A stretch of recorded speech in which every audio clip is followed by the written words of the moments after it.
behind them in a gated community. Joseph is separated from his brethren. That's why we do that. Joseph is separated from his brethren. We live behind the gated communities, and so we don't live in the live in the midst of the tribe of Issachar, the Mexicans. We don't live in the midst of the tribe of Judah, the so-called black man. At least not most of us. We live in our own area, and we tend to, wall ourselves off. We're separated from our brethren.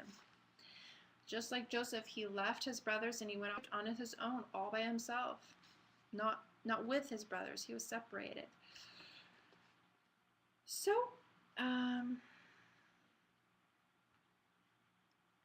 so there you go. It talks about the Phoenician walls.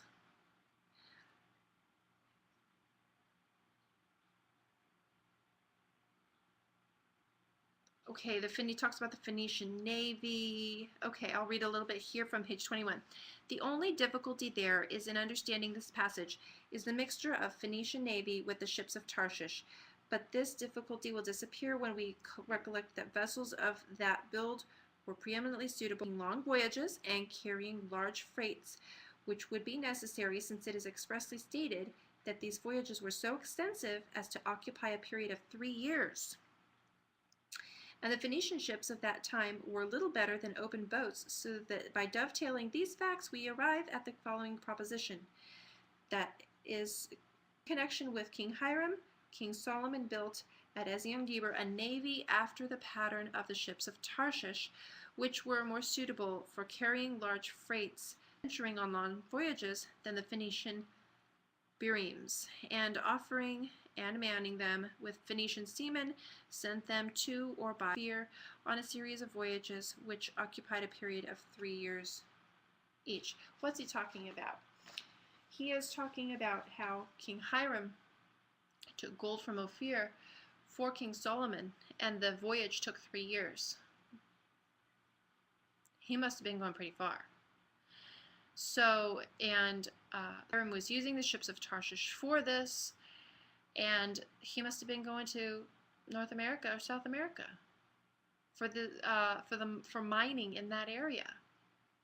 That's the only way the traveling could have taken so long. But what does this show? It shows that even in those ancient times, my tribe was able to circumnavigate the globe. My tribe was able to travel that far by ship. Because we're Joseph, we get blessings of the deep that lieth under. We are able to be those seamen of the sea. And Solomon, he's from the tribe of Judah. He doesn't get that blessing, so rely on the tribe of Joseph if he needs a navy, because the navy is got to have those amazing ships. So that had to be from the tribe of Joseph, ships of Tarshish. So Jonah chapter 1 verse 3 tells us that Jonah, when he wanted to flee God's commandment, he didn't go to Nineveh, even though God told him to. He tried to get on a ship on the way to Tarshish. We have already established Tarshish was in Spain. And so why would he do this unless the men of Tarshish were Israelites? Joseph was an Israelite. Israelites are not supposed to be associating with the Gentile nations, not supposed to be associating with the uncircumcised. This man was a prophet of God. So he shouldn't have been doing this unless they were Israelites, which they were. That's the point I wanted to make. So then now Jeremiah 10:9 proves that Tarshish had silver mines. So let me read Jeremiah 10. We're almost done here. Where's my Bible? Here we go. Jeremiah chapter 10 verse 9.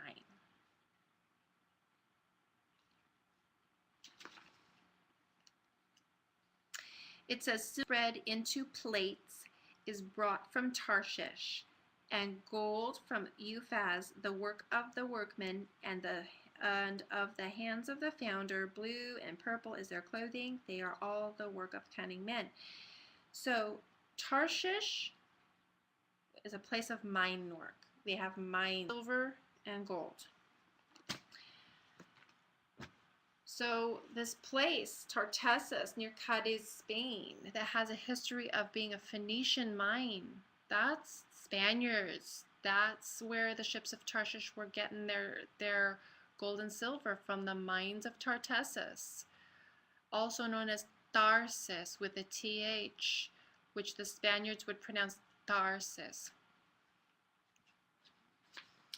Mines, silver mines.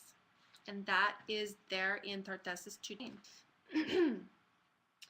They're renovating an old mine. Now, 2 Chronicles 9:21 talks about how ships of Tarshish helped build the Temple of Solomon. So we are the builders of Israel. It says in Genesis 33, if you look up the word that is used for Joseph, Genesis 49. Let me look at Genesis 49, verse 22.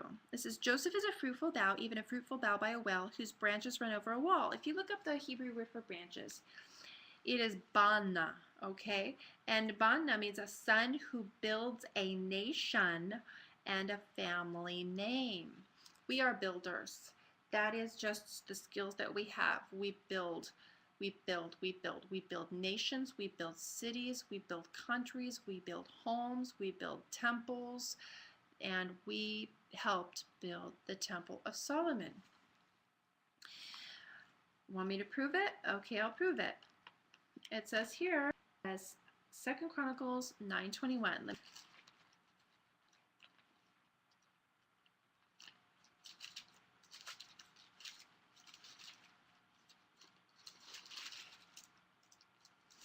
It says this, 2 Chronicles 9:21, for the king's ships went to Tarshish with the servants of Hiram. Huram is the same as Hiram.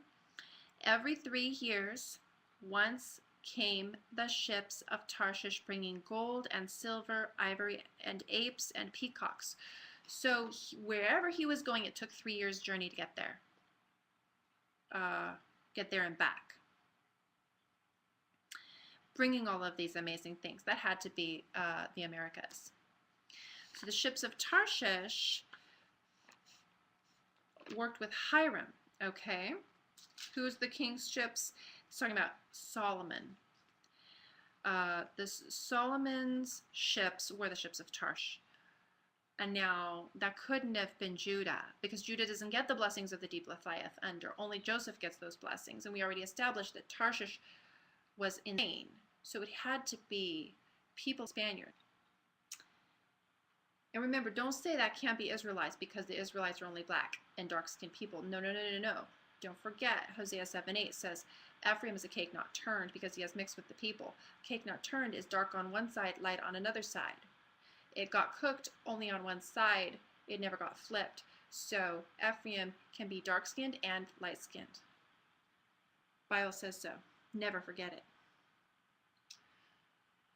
1 Kings 5:1-9. Let's learn more about Hiram and his connection with Solomon.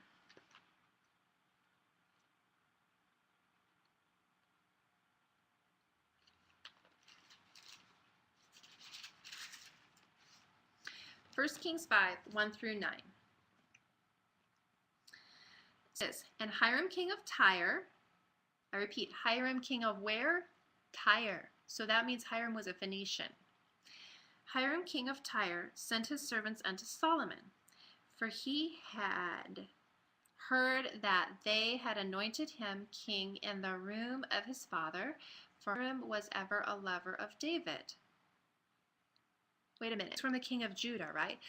Thou art he whom thy brethren shall praise. So if somebody is praising a Judahite, that means he's his brother. Thou art he whom thy brethren shall praise. Now, the Gentiles don't like Judah. The Ishmaelites don't like Judah. The Edomites don't like Judah. Okay? The only ones who praise Judah are his brethren. Okay? So if Hiram was a lover of David, then Hiram must have been one of his brethren, a Hebrew Israelite. Hiram, I say, was a Hebrew Israelite from the tribe of Ephraim. And Solomon sent to Hiram, saying, Thou knowest how that David my father could not build a house unto the name of the Lord his God for the wars which were about him on every side, until the Lord put them under the soles of his feet. But now the Lord my God hath given me rest on every side, so that there is neither adversary nor evil occurrent. And behold, I purpose to build a house unto the name of the Lord my God, as the Lord spake unto David my father, saying, whom I will set upon thy throne in thy room, he shall build a house unto 6. Muy importante verse right here. Now therefore command thou that they hew me cedar trees out of Lebanon. Lebanon and Tyre are very close, right?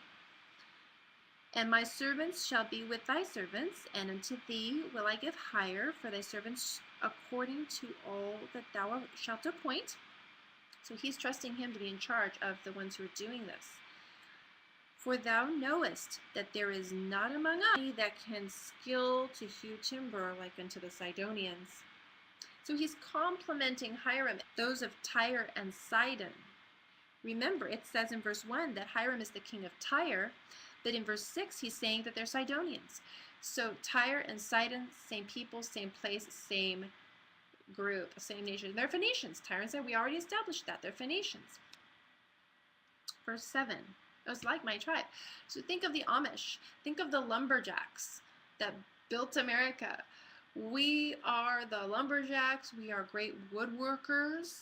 We're excellent in our skills, carpenters, and that's one of our blessings. Joseph gets blessings of the sun. The sun grows trees, and we're good with woodworking. So Solomon himself, wise man, right? He compliments the Sidonians on how great they are in their skill of hewing timber. Verse 7, and it came to pass when Hiram heard the words of Solomon, that he rejoiced greatly, and he said, Blessed be the Lord this day, which hath given unto David a wise son over this great. So Hiram is praising God. If he is not an Israelite, tell me, why is he blessing God? And why is he blessing the God of David? And why is he complimenting Solomon as a son of David and the God of them? He said, Blessed be the Lord this day. Doesn't that make it sound like Hiram himself has a relationship with the Lord? Blessed be the Lord this day. So Hiram is more than happy to enter into this agreement with Solomon to help build the Lord. Why on earth would a Gentile want to help build the temple of the Lord? He wouldn't, because the Gentiles don't give two hoots and a holler about the Lord. Only the Israelites. Hiram was an Israelite. Which thou sentest to me for, and I will do. My servants shall bring them down from Lebanon unto the sea, to point in giving food for my household. His desire to his household, and 20 measures of pure oil. And the Lord gave Solomon wisdom, as he promised him, and there was peace between Hiram and Solomon, and they two made a league together. And I'm going to stop reading right there to simply point out that Hiram praised God. Hiram was king of Tyre and Sidon. We already established that Tyre and Sidon were Phoenicians and the great skill that they had. And we already established that the Phoenicians were Hebrew Israelites. Now here's the question though. This is a clincher, and I don't blame anybody for asking this question. Wait a minute though. This was in the days of Solomon. This was before the Assyrian captivity of the northern tribes. So why was there a separate king? Why were they separate? Why does he act like he's a king of his own kingdom? I thought Israel was united, right? Good question. I thought the same thing to myself. Well, here's the thing. If Hiram was an Israelite, then why is he a king? Solomon's the one who's the king of Israel at this point, right? Okay. Now, remember, Joseph has always been separated from his brethren. Genesis 49:26 says, separate from his brethren. Joseph has always been separate from his brethren. It is in our DNA to be separate from our brethren. And it's lonely, but we look on the rest of the 12 tribes of Israel and we want to go to them and see what we can do to help them. I mean, look how many white people are in the picture. Just an example right there.